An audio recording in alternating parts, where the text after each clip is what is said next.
রাজনীতির আড়ালে সত্য খবর, নির্ভুল বিশ্লেষণ। তারেক জিয়া রহমানের কথা উনি দেশ ছেড়ে চলে গেছেন। তাহলে উনি গুপ্ত? আপনার ওয়াইফকে চাকরি করতে দিলেন না, আপনি নারীর ক্ষমতায়ন চান? আমিরে জামাতের ওয়াইফ তো চাকরি করে, আমিরে জামাতের ওয়াইফ চাকরি করে, মেয়েরা চাকরি করে, আপনি আপনার ওয়াইফকে তো চাকরি করতে দেননি। আপনি নারীর ক্ষমতায়ন চান, আগে ঘর থেকে শুরু করেন। আপনি একটা কোম্পানি খুলছিলেন, সে কোম্পানির নাম ছিল কি হোয়াইট অ্যান্ড ব্লু। এই কোম্পানি আপনি বন্ধ করে দিলেন। এই কোম্পানি আপনি 2017 সালে বন্ধ করে দিলেন। তাহলে আপনি কোনো চাকরি করলেন না, ব্যবসা করলেন না। আপনার ওয়াইফ কোনো চাকরি করলো না। আপনি এতদিন ধরে চললেন কিভাবে? কোথায় থেকে টাকা আসলো? আপনি বলতেছেন বাংলাদেশ জামাতে ইসলামে আমিরে জামাত কিভাবে 3,20,000 টাকায় মাসে চলে। আপনি আপনার ভোটের ইয়াতে কি দিচ্ছেন জানেন? দেখাই বলে দিচ্ছে আপনি যাকে নেতা নির্বাচন করতেছেন সে বলছে তার মাসিক ইনকাম হচ্ছে, বাৎসরিক ইনকাম একক দশক শতক হাজার লক্ষ 6,76,353 টাকা। 1 পাউন্ড সমান 170 টাকা। 6 লাখকে যদি আপনি 170 টাকায় ভাগ দেন কত পাউন্ড আসে? 3,000 পাউন্ড। 3,000 পাউন্ডকে আপনি যদি 12 দিয়ে ভাগ দেন কত আসে? 400 পাউন্ড। 400 পাউন্ড লেখা রেলের টিকিট আপনি খাইলেন কি? বাতাস থেকে। তাহলে আপনি এমন নেতৃত্বকে নির্বাচন করতেছেন যে হলফনামা করে বলে দিচ্ছে অসত্য তথ্য। আপনি এমন নেতৃত্ব তৈরি করতেছেন যে নেতৃত্ব আরেক দলকে বলতেছে নারীর নেতৃত্বায়ন করে না। আপনি নিজে নেতৃত্ব বিশ্বাস করেন। কেন? সমস্যা কি? আর একটা বললেন কি ধর্ম নিয়ে বাংলাদেশ জামাতে ইসলাম বিশ্বাস করে। 91 ভাই তাহলে মুসলমান বিশ্বাস করে না? তাহলে 91 ভাগ এদেশের মানুষ মুসলমান না? 91 ভাগ মানুষ এদেশের মুসলমান না। এই রেটরিক গুলো তৈরি করে আপনি কি চাচ্ছেন? গত 17 বছর আওয়ামী লীগ যে রেটরিক তৈরি করে গেছে মুক্তিযুদ্ধের পক্ষ বিপক্ষ, আপনি এসেতে একই কাজ করতেছেন। তাহলে এই বয়ান কার? এটা কি হাদির স্বপ্ন ছিল? এটা কি 24-এ যারা শহীদ হয়েছে, রক্ত দিয়েছে, যাদের বিনিময়ে আজকে আমরা একটা নির্বাচন করতে যাচ্ছি, তাদের স্বপ্ন কি এটা ছিল? তাদের স্বপ্ন তো এটা ছিল না। তাহলে এই স্বপ্নকে সত্য করতে গেলে আপনাকে কি করতে হবে? আরো একটা করতে হবে। মানে এই কথাগুলো বলি যে ওই ভাই চলে গেলেন, উনি বলে গেলেন না দুইটা কথা। আপনি 45 জন ঋণ খেলাপিকে নমিনেশন দিয়েছেন, তার মধ্যে 7 জন আর হাতে আছে 5,000 কোটি টাকা। 7 জন লোকের আছে কত হাজার কোটি টাকা? 5,000 কোটি টাকা। তারা এই টাকাটা কার? পাবলিকের টাকা। আজকে 3 জনার বলছে নির্বাচিত হলেও তাদের নমিনেশন ফলাফল কি করে স্থগিত রাখা হবে যতক্ষণ মামলা শেষ না হবে। কি কারণে জানেন? একজন 2200 কোটি টাকা নিয়ে বসে আছে, 1 টাকাও ব্যাংকে দেয়নি। লোকের টাকা যার না দেওয়ার স্বভাব, তাকে আপনি কি ওই সংসদে পাঠাবেন আপনার পবিত্র আমানত হিসাবে? আমি এই কথাগুলো তাই সবগুলো বলতেছি ডকুমেন্ট থেকে, কোনটা নিজের কথা বলতেছি না। শিক্ষক জাতির মেরুদণ্ড, তাই বলে না যে বাবা মার পরে আদর্শ চরিত্রবান কে হবে? শিক্ষক। গতকাল এক টক শোতে গেছি, টক শোতে যে এক ভদ্র মহিলা আছেন, নাম নাই বললাম, জাহিন ইউনিভার্সিটি বললেন কি ধাম করে জামাতে ইসলাম 5% নারী সমর্থনের যে দাবি তার হচ্ছে বিরোধিতা। আমি সঙ্গে সঙ্গে প্রতিবাদ করলাম, উনি বলল না, আমি ওনাকে দেখালাম। একজন শিক্ষক যদি মানে অপতথ্য ছড়ায়, সেই জাতিটার ভাগ্যে কি আছে? ছাত্র তো শিক্ষককে ফলো করবে। যে শিক্ষক জেনে শুনে জাতি কোন একটা দলকে পারপাস করার জন্য কি করতেছে? সার্চ করতেছে। তাহলে কি করবেন আপনি সে জাতি? মারামারি তো অনেক দূরে। আমরা সবাই বললাম প্রেসিডেন্টকে সরাতে হবে। এই প্রেসিডেন্ট আমেরিকার পেতাত্তা। বিএনপি বলল না, সরানো যাবে না, কনস্টিটিউশন। এই যে কনস্টিটিউশন আগে ভাই বললেন কনস্টিটিউশন। আমরা বলছি এই কনস্টিটিউশন 72-এর কনস্টিটিউশনের সাথে আমাদের কোনো সম্পর্ক নাই। একটা বিপ্লবের পরে এই কনস্টিটিউশনটা ছুঁড়ে ফেলে দিয়েছি। ওনারা কি বললেন, না কনস্টিটিউশন রাখতে হবে। আচ্ছা রাখতে হবে। আজকে যখন একটু আগে যে হ্যাক করা আর ফিশিং লিংক দুটোর মধ্যে একটু পার্থক্য আছে। এটা হচ্ছে জ্ঞান। ফিশিং লিংক মানে কি জানেন? আপনাকে একটা ইমেল দাও। সেই ইমেলটা যদি খুলছেন আপনি বুঝতে পারবেন না আপনার ফোনের মধ্যে আরেকজন কি হয়ে যাচ্ছে, অ্যাক্সেস দেওয়া হয়ে গেল। সে তখন আপনার ওখান থেকে যা ইচ্ছা তাই করতে পারবে। এটা বলে ফিশিং লিংক।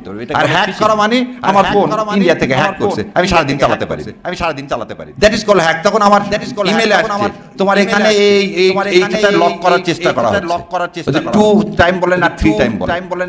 কালকে সময় টিভিতে আমাকে বলতেছে যে কিভাবে এত তাড়াতাড়ি হলো। সময় টিভি নিজে ইউটিউব ব্লক হয়ে গেছিল 10 মিনিটের মধ্যে রিকভারি করছে।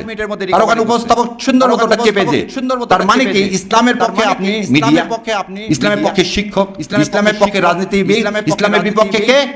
পুরো ইনস্টিটিউশন। একজন রাষ্ট্রপতির ওখান থেকে একজন লোক কিভাবে ফিশিং লিংক তার ইমেল থেকে পাঠায়। এবার আরেকটা দেখো অপতথ্য। একটু আগে যে বড় ভাই বলে উনি তো ডাক্তার মানুষ, বললেন না আওয়ামী লীগ আর যাই করুক, জিয়াউর রহমানকে নিয়ে কোনো বাজে কথা বলেনি। এই কনস্টিটিউশনের মধ্যে বলে দিয়েছে জাতির পিতা। আমি পড়ে দিচ্ছি জাতির পিতা 77 নম্বর পাতায়, জাতির পিতা বঙ্গবন্ধু শেখ মুজিবুর রহমান স্বাধীনতার ঘোষণা। পঞ্চদশ সংশোধনীর মাধ্যমে হঠাৎ করে তাদের কাছে আওয়ামী লীগ ভালো হয়ে গেল, জামাত ভালো হয়ে গেল। জামাত ইসলাম কি বলছে? রিভলভ করা মানে কি? কর্নেল ওলি বলছে যে আমি প্রথমত রিভলভ করছি। জনসভায় বললেন রিভলভটা স্বাধীনতার ঘোষণা এক। একজন বলছিল স্বাধীনতা মানে শেখ মুজিব, এখন আপনারা নতুন আর এক ইয়া নিয়ে আসছেন, দুদিন পর স্বাধীনতা মানে আরেকজন। এই তথ্য সন্ত্রাস। আপনি চাচ্ছেন কি নির্বাচনটাকে বিঘ্ন, এবং কেন আমার মা বোনকে আপনি আক্রমণ করতে চাচ্ছেন? কেন আক্রমণ করতে চাচ্ছেন? মা বোনকে আক্রমণ করতে চাচ্ছেন আপনি এই কারণে, যখন দেখলেন আপনি আপনার সমর্থন বাংলাদেশ জামাত ইসলামের বেশি।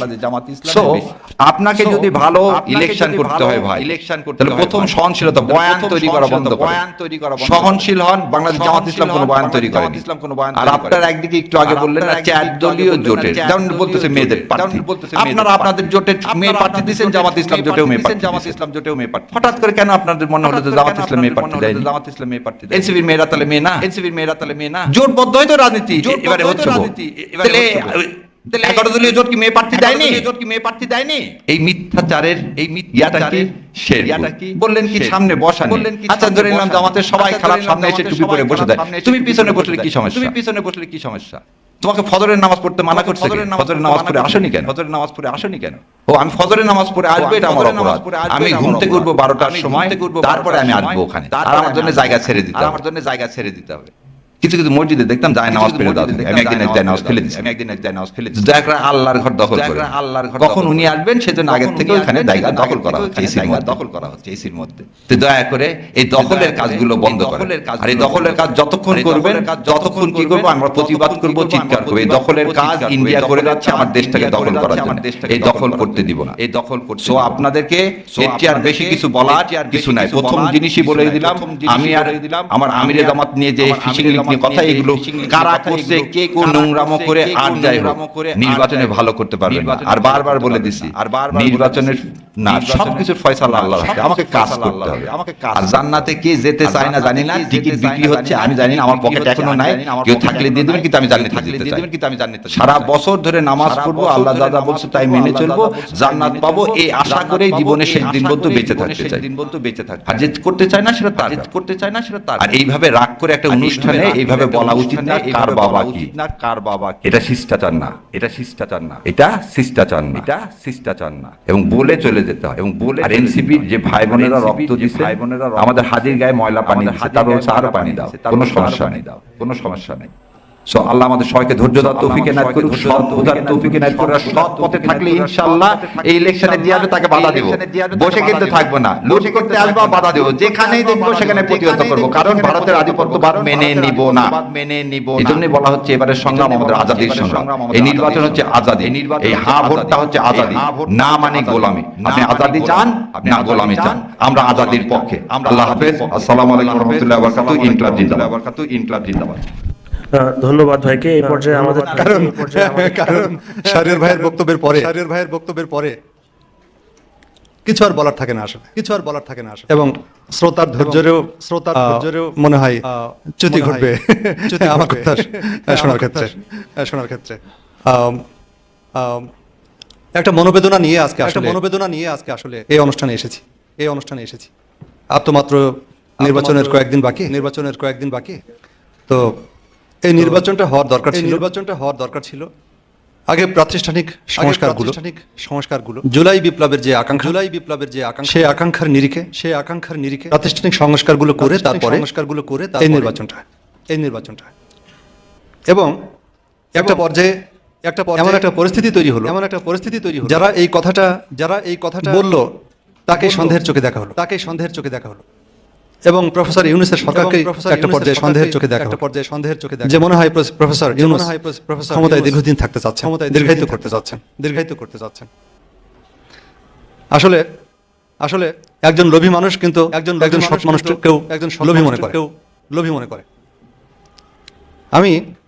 আমি এখন থেকে বেশ কয়েক মাস আগে একজন ইউনাইটেড নেশনসের ঊর্ধ্বতন কর্মকর্তার সঙ্গে কথা বলছিলাম।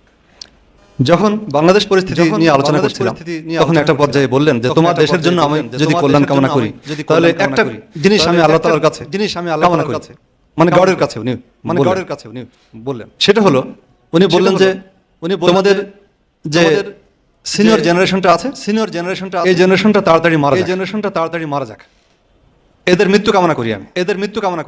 কারণ এরা তোমাদের যে ছাত্ররা যারা জুলাই বিপ্লব করে তোমাদেরকে মুক্ত করে দিয়েছে এদের শত্রু হিসেবে এরা আবির্ভূত হতে যাচ্ছে এবং এদের কল্যাণ কামনা এরা করে না। যে মুহূর্তে আমি কথা বলছি এই মুহূর্তে আমাদের সন্তানেরা অনেকেই গতকালকেই একটা ভিডিও চোখে পড়লো, একজন জুলাই যোদ্ধা 18 কি 19 কি 20 কি 22 বছর বয়স তীব্র যন্ত্রণায় কাতরাচ্ছে। একটা কৃত্রিম পা সংযুক্ত করা হয়েছে, শরীরে ব্যথা হচ্ছে, তীব্র যন্ত্রণায় কাতরাচ্ছে। দেখে নিজেই কিছুক্ষণ কাঁদলাম। 400 ডকুমেন্টেড এবং আনডকুমেন্টেড আরো বেশি হবে যে আমাদের সন্তানেরা চোখের আলো হারিয়েছে, চিরতরে চোখের আলো নিভে গেছে, এখন আর তারা দেখে না। আমাদের সন্তানদের অনেকের হাত নেই পা নেই। টকবগে একটা তরুণ ছিল সে, সামনে ছিল অনেক স্বপ্ন। নিজের জীবনটাকে এইভাবে এক প্রকার ধ্বংস করে দিয়েছে শুধুমাত্র আমাদেরকে একটু মুক্ত করে দিতে সেখান থেকে মুক্ত করে দিতে, সেই বাংলাদেশ থেকে যে বাংলাদেশে একটা ফেসবুকে লাইক দেওয়ার কারণে একজনকে জেলে যেতে হয়।